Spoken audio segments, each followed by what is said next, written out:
there are some implications of rejecting the existence requirement that may be rather hard to swallow. Think about exactly what it's saying. It's saying something, for example, death, non-existence, can be bad for somebody even though they don't exist. That's why my death can be bad for me even though I won't exist. But if death can be bad for somebody even though they don't exist, then death could be bad for somebody, that is to say, non-existence could be bad for somebody who never exists. Take somebody who is a possible person but never actually gets born. It's sort of hard to think about somebody like that, so let's try to get at least a little bit more concrete. I need 2 volunteers. I need a male volunteer from the audience. Good. Okay, you'll be the male volunteer, and I need a female volunteer from the audience. Mine won't hurt. You're the female volunteer. Okay. What I'd like you to do after class is go have sex and have a baby.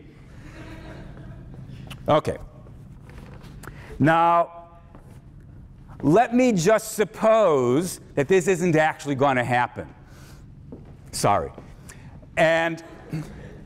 Or sorry, I don't know. Let's consider, though, the possibility, never to be actualized, the possibility that they would have sex and have a baby.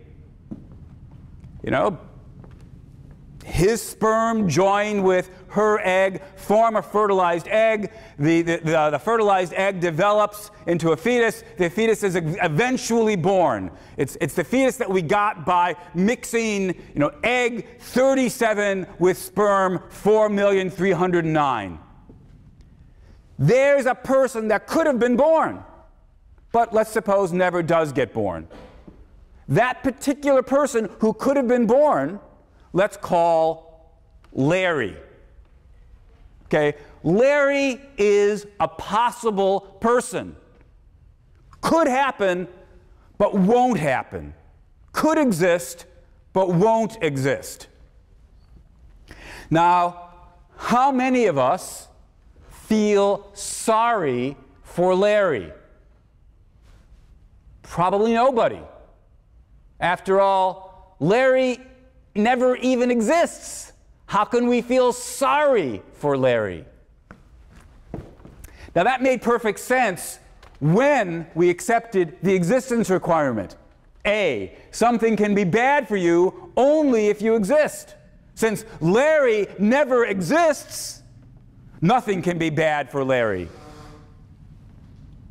But once we give up on the existence requirement, once we say something can be bad for you even if you never exist, then we no longer have any grounds for withholding our sympathy from Larry.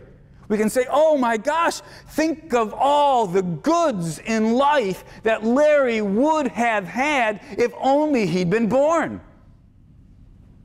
But he never is born, so he's deprived of all those goods. And if death is bad for me by virtue of being deprived of the goods of life, then non-existence is bad for Larry by virtue of his being deprived of all the goods of life. I've got it bad. I'm going to die. Larry's got it worse. We should really feel much sorrier for Larry.